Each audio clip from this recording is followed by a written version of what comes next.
₹72 किलोपर्यंत गेलेले साखरेचे दर आता कमी व्हायला सुरुवात झालेली आहे। नागपूरच्या ठोक बाजारात जी ही साखर ₹72 किलोने विकली जायची 1 किलो, तिचे दर आता जवळपास 62 ते 65 रुपये किलोपर्यंत खाली आलेले आहेत। आयातीचा निर्णय सरकारनं घेतला, त्यामुळे साठेबाजांकडून जो साठा करून ठेवण्यात आला होता साखरेचा, ती साखर बाजारात यायला सुरुवात झालेली आहे आणि त्याचे परिणाम आपल्याला साखरेच्या बाजारावर पाहायला मिळत आहेत। कारण की अचानक ₹72 साखर गेल्यामुळे सर्वसामान्यांचं सणासुदीच्या दिवसात बजेट बिघडलं होतं, परंतु आता साखरेचे दर जे आहे ते कमी होण्यास सुरुवात झालेली आहे।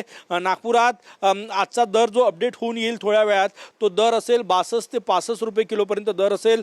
चिल्लर व्यापारी संघाचे नागपूर जिल्ह्याचे सचिव माझ्यासोबत आहेत, ज्ञानेश्वर रक्षक सर काय सांगणार, काय स्टेटस आहे आता? सध्या जे होलसेलमध्ये रेट वाढले होते 70-72 पर्यंत जवळजवळ होलसेलमध्ये रेट गेले होते, ते रेट कमी झालेले 60-65 पर्यंत होलसेल मार्केटमध्ये रेट आलेले आहेत। आणि मार्केटमध्ये थोडीशी धास्त आहे, पण जे लोक साठेबाजी करायचे त्यांच्यावरही एक थोडंसं नियंत्रण आलं आहे। त्यांनाही भीती वाटायला लागलेली आहे की जर असे रेट हे झालेत आणि बाहेरून जी साखर येणं सुरू आहे त्याच्यामुळे सुद्धा थोडीशी मार्केटमध्ये अस्थिरता आहे। पण मला असं वाटतं की त्याचा एक इम्पॅक्ट होईल आणि लोकांना या सणासुदीच्या दिवसात महागडी साखर खावं लागणार नाही, ती त्यांच्या बजेटमध्ये त्या साखरेचे रेट राहतील असं आम्हाला वाटतं।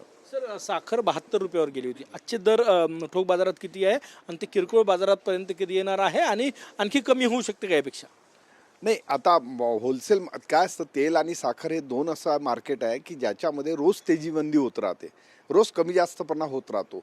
तो जर तिकडे झाला, कारण एक आहे रिटेलमध्ये साखर आणि तेलावर खूप मार्जिन नसते, आम्ही मिनिमम मार्जिनवर याच्यात धंदा करतो, त्याच्यामुळे तिकडे रेट कमी झाले की इकडे त्याचा इफेक्ट होतो। आणि म्हणूनच मला असं वाटतं की होलसेल मार्केटमध्ये जो काही परिणाम होईल त्याचा निश्चित रिटेल मार्केटमध्ये परिणाम होईल आणि रिटेल मार्केटमध्ये आणि सहसा कमी होणे शक्यता आहे असं वाटतं। कारण आम्ही लोकही चिंतेत आहोत, कारण साखर तेल एक सणासुदीच्या दिवसामधली एक महत्त्वाची वस्तू हे आहे, त्याच्यामुळे आम्ही चिंतेत आहोत आणि निश्चित होईल असं वाटायला लागतं। कारण सरकार चूप बसणार नाही, सरकारी आपलं काहीतरी धोरण आखतील। आणि मला वाटतं साखर कंपन्यांनी सुद्धा वर्षभर जी काही कमाई केली असेल तरी यावेळेस साखर कंपन्यांनी पण आपली एक जबाबदारी म्हणून यावेळेस थोडंसं संयमाने पाळलं पाहिजे असं मला वाटतं। नक्कीच ग्राहकांना दिलासा मिळतोय। सगळ्यात महत्त्वाचं, सरकारनं साठेबाजांवर कारवाई जी आहे ती सुरू केलेली आहे, त्याचा इशारा दिलेला आहे, त्याचा एक परिणाम आहे। कारण की त्यामुळे साठेबाज धास्तावले आणि साखर बाजारात यायला लागलेली आहे। दुसरं महत्त्वाचं, ब्राझीलवरनं साखर आयात केली जाणार आहे करण्याचा निर्णय घेतलेला आहे आणि त्यामुळेच साठेबाजांनी आपली साखर बाजारात आणायला सुरुवात केली। त्यामुळेच नागपूर जिल्ह्यात ठोक बाजारात साखरेचे दर जे आहे ते जवळपास 10-11 रुपये कमी झालेले आहे एका दिवसामध्ये। कॅमेरामॅन सचिन सयामसह गजानन उमाटे, TV9 मराठी, नागपूर।